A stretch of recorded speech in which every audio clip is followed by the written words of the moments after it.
The police arrested Indiana Pacers rookie guard Kam Jones. Jones now faces reckless driving and resisting law enforcement charges, according to online records. Police say he was speeding on I-65 this morning, weaving in and out of traffic. Troopers attempted a traffic stop. It said Jones did not stop for several miles. Jones was a second-round draft pick in the 2025 NBA draft. The 23-year-old played college basketball at Marquette, but has not yet played this year due to injury. Jail records show he is due in court Thursday morning. In a statement from the Pacers, a spokesperson says they are aware and are gathering more information. Your statewide news network covers Porter County, where a man is arrested after shooting a gun outside the passenger window of a car. They arrested 40-year-old Gary Otto Manelli. Police say they heard gunshots and saw a muzzle from a car traveling near Porter. Troopers say after a stop, Otto Manelli admitted to them that he fired the shot just because he wanted to shoot his gun. Police say that he also told them they didn't want to harm anyone. He now faces criminal recklessness charges. IMPD is investigating a homicide after a woman was found dead inside of a hotel on the city's east side. Police say a maintenance worker discovered the body at a hotel on North Post Road near the I-70 interchange. The coroner identified the victim as 36-year-old Carissa Ramsey and ruled her death a homicide by asphyxiation. IMPD has not released any suspect information or details about what led to her death.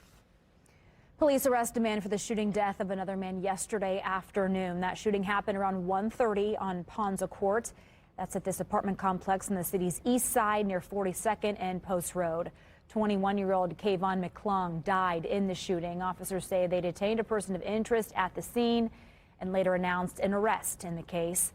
That suspect's name has not been released. It's still not clear what led to the shooting. Indianapolis firefighters rescued a woman from a burning apartment on the city's east side. Crews arrived at Brayburn Village Apartments located near East 21st and Franklin Way to find smoke coming from the third floor. They say firefighters located the fire in the back corner of the room, pulled out a 50-year-old woman. She was taken to a hospital in serious condition after she inhaled toxic smoke. Investigators say the fire started from an unattended candle left in a pan on a chair. They say the fire was under control within 12 minutes of crews arriving to the scene. Indiana's black lawmakers say redrawing Indiana's congressional maps could be an unconstitutional racial gerrymander. This comes as the Trump administration is increasing pressure on the General Assembly to change the maps. News 8's government reporter Garrett Bergquist is here to explain that argument. Garrett. Gina, Indiana's two Democratic-held congressional districts are the most diverse in the state. Members of the Indiana Black Legislative Caucus say redrawing the map could especially dilute the power of voters of color.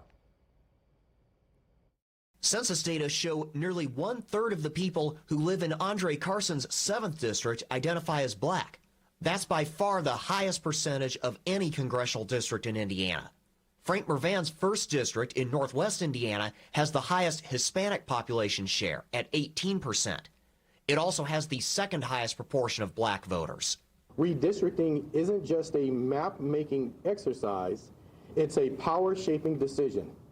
And when that power is manipulated, it's communities of color, they will pay the price in representation, in resources, and in respect. Vice President J.D. Vance met with House and Senate Republicans 10 days ago. It was his 2nd trip to Indianapolis on redistricting in 3 months. Then last Friday, President Donald Trump himself urged Senate Republicans to redraw the maps during a phone call. If I think that my party is right, which I do, and I think we're heading the right direction, I should use all tools within the toolbox, legal tools, to hopefully win these races. Because at the end of the day, I believe that everybody is still represented. Haggard says he doesn't believe redrawing either of Indiana's 2 Democratic-held districts amounts to a racial gerrymander. It's unfortunate that a certain party always wants to bring everything to race. This is totally about party, not about race. Yeah, you do have a majority of individuals maybe are part of that party, but this has nothing to do with race. Haggard says time is getting short if lawmakers want to redraw the maps. Candidate filing begins on January 7th. Governor Mike Braun has repeatedly said he will only call a special session if House and Senate Republican leaders say their caucuses clearly favor it. Harris tells me the fact a special session still has not been called speaks volumes. Even though the pressure is coming, there's not a great interest from our friends on the Republican side.